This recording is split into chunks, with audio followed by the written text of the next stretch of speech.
a bit quieter. Hey everybody, welcome back to 2021. I am starting my gardening in January. It is 5 days before the full moon, and that is extremely important to start before the full moon.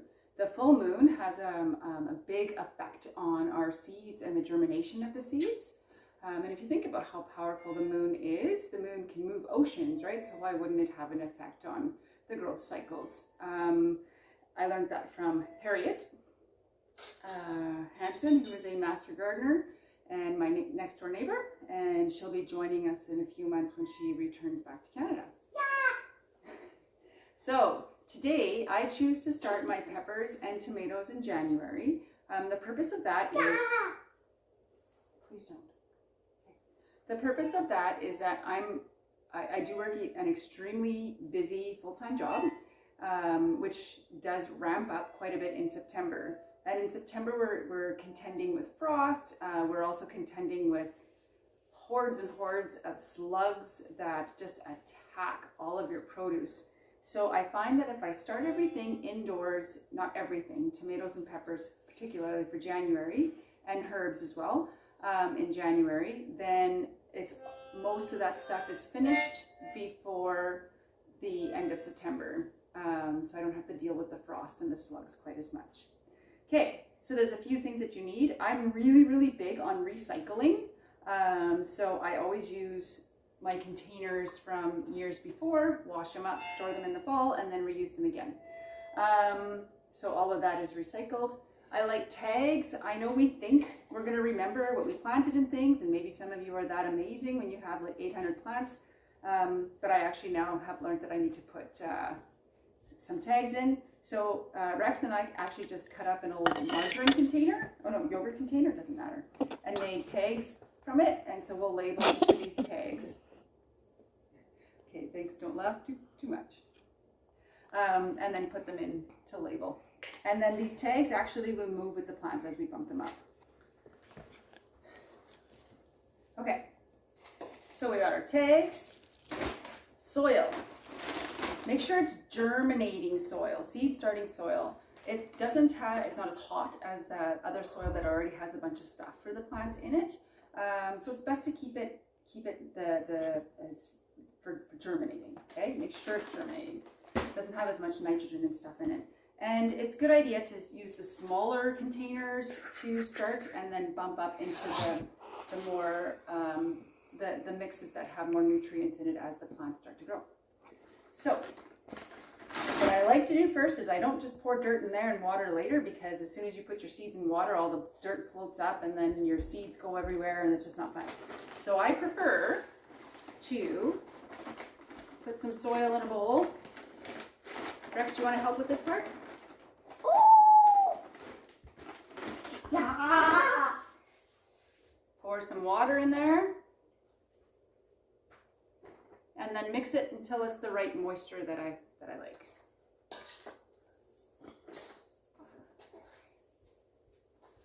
I was just joking. I know.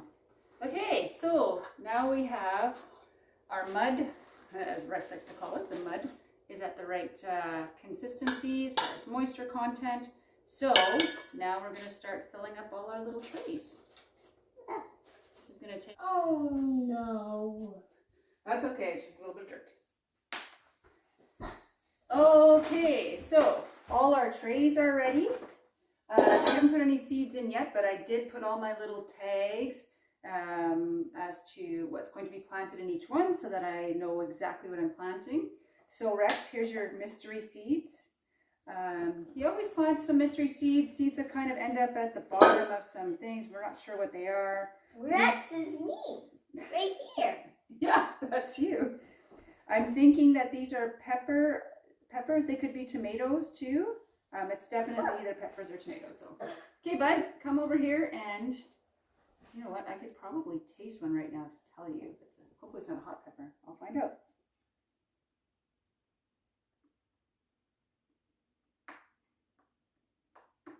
Is it hot pepper? Nope. It's got a sweeter taste. I'm thinking it's tomatoes. But let's find out. Okay, so you're going to plant them in there. I'm gonna plant them. So when we are planting, I love these little organizers. I found the idea on YouTube actually. When I'm planting, I grab the seeds that I need. Can I taste this? Yeah, it's not hot. Well, hopefully they're all not out, but you'll find out in 5 seconds.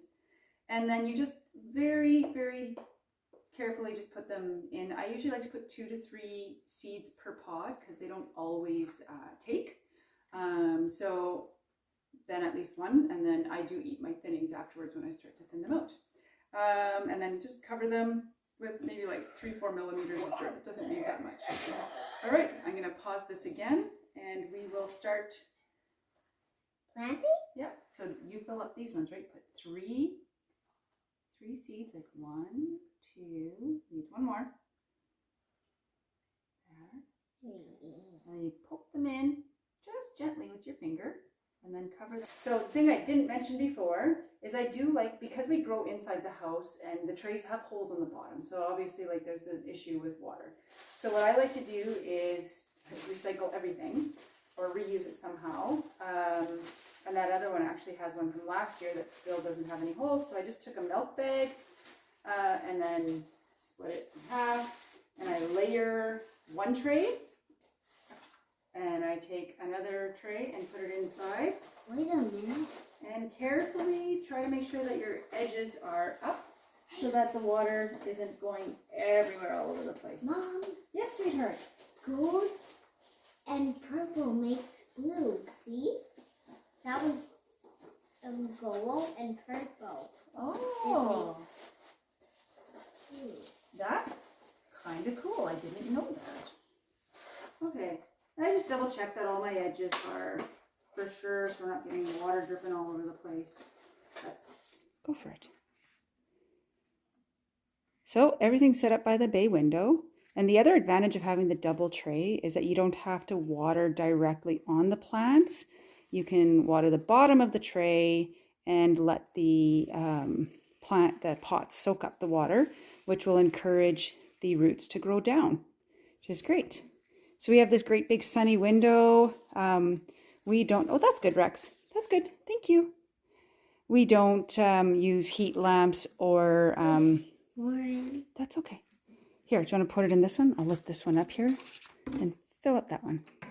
So we don't use heat lamps and we don't use heat mats either. The sun actually warms everything up here quite nicely, and it's in our main room. So we do have a lot of light, fake light and natural light from the windows. And putting the black garbage bags underneath here also absorbs a lot of heat from the sun, keeping everything nice and warm. And then we obviously reuse the bags later because I'm not putting any holes or damaging. Anyway, hope this was helpful to some of you. Thank you for wishing the plants all good luck growing.